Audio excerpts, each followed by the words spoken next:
I can get out there look any way I want to. And that's been disarming at times because I'll have your money. 10 months ago, you probably saw the post.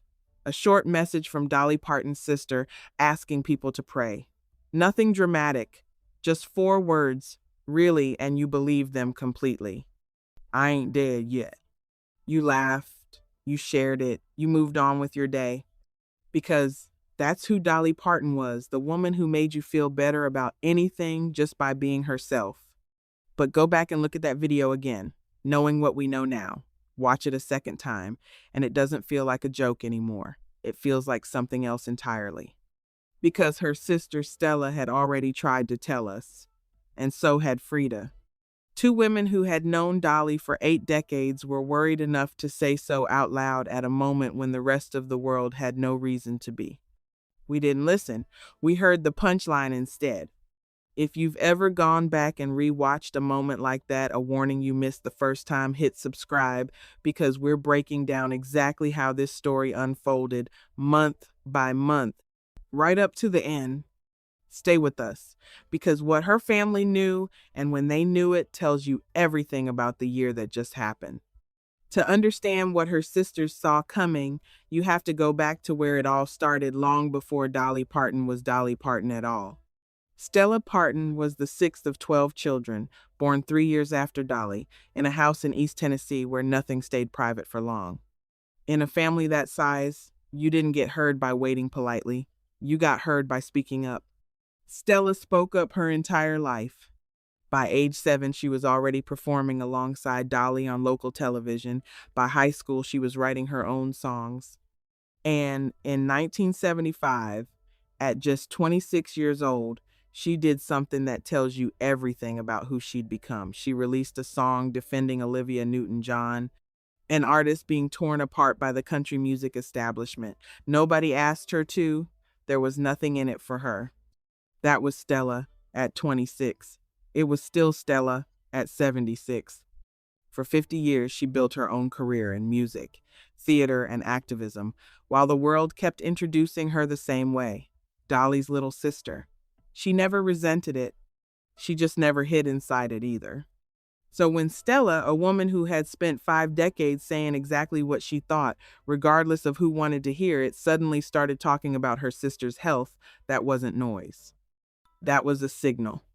The question is, why didn't more of us catch it? Because by the time Stella spoke up, the family had already survived a year most of us never saw. In March 2025, Dolly lost her husband of nearly 60 years. Carl Dean had been the one part of her world that never went public. No interviews, no red carpets, just 6 decades of a marriage kept fiercely private. He was 82, Dolly said, more than once, that she spent those final years so focused on caring for Carl that she stopped taking care of herself entirely. She said it plainly, not for sympathy, just because it was true.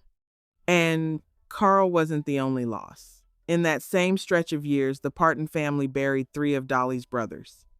Think about what that actually means.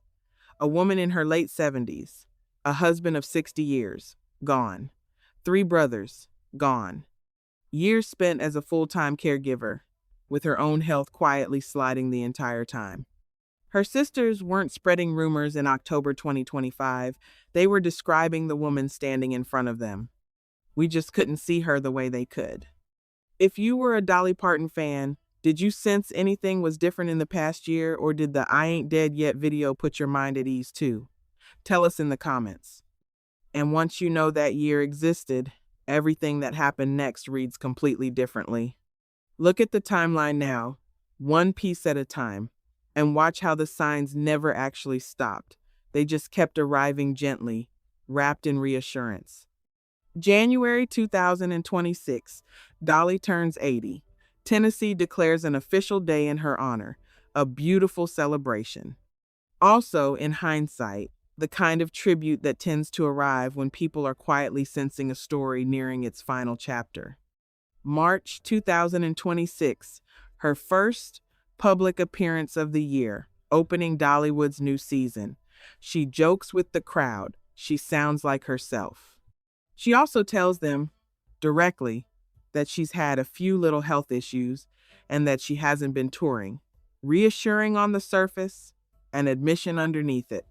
May 2026, she cancels her Las Vegas residency outright. This time, she explains more. Kidney stones, an immune system that's been out of balance for years, doctors working to rebuild her strength. She says she hopes to be up to snuff again soon. That same month, Stella announces something too. After 7 years of silence, she's finally ready to make new music again. 7 years, she says, that were filled with grief and loss. 2 sisters, 2 announcements, same month. Coincidence, or something closer to 2 women bracing for what was coming? This is exactly the kind of detail that's easy to miss the first time around. Subscribe now so you don't miss the next piece of this story. By August, only days before the end, Dolly gave one final update. She said she was still healing, still working. Still working, that was the phrase everyone held on to. It was also, in hindsight, the phrase that let all of us believe there was more time than there actually was. On Tuesday, the 25th of August, 2026, Dolly Rebecca Parton Dean died peacefully at her home in Nashville. She was 80 years old. The announcement didn't come from a network or a publicist first. It came from her nephew, Brian Seaver, her longtime head of security, in a video she had personally asked him to record years before either of them could accept it would ever actually be needed. Her family later confirmed she had faced a brief battle with cancer. And somewhere inside all of it is Stella, a woman who spent 50 years being gently told she talked too much, choosing, in this moment, to say nothing at all. Because here's what the timeline actually shows, laid end to end. Last October, 2 sisters said they were worried. It sounded like too much at the time. Dolly made a joke, and the joke was wonderful, and everybody moved on with enormous relief. The sisters were teased for the trouble they'd caused. They weren't wrong. They were early. That's not a scandal. It's not a secret being uncovered. It's just the ordinary, unbearable thing families always seem to know before the rest of us are ready to hear it. For 6 decades, the world knew Dolly Parton as the woman who never seemed to age, never seemed to tire, and never stopped giving things away.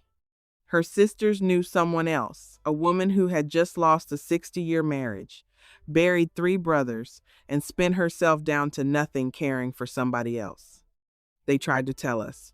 We heard the joke instead. Were you a fan of Dolly Parton? Share your favorite memory of her in the comments. We'd love to hear it. If this story moved you, subscribe for more deep dives into the stories behind the headlines and let us know what you'd like us to cover next. She told us she'd always love us. Turns out, she meant it right up to the very end.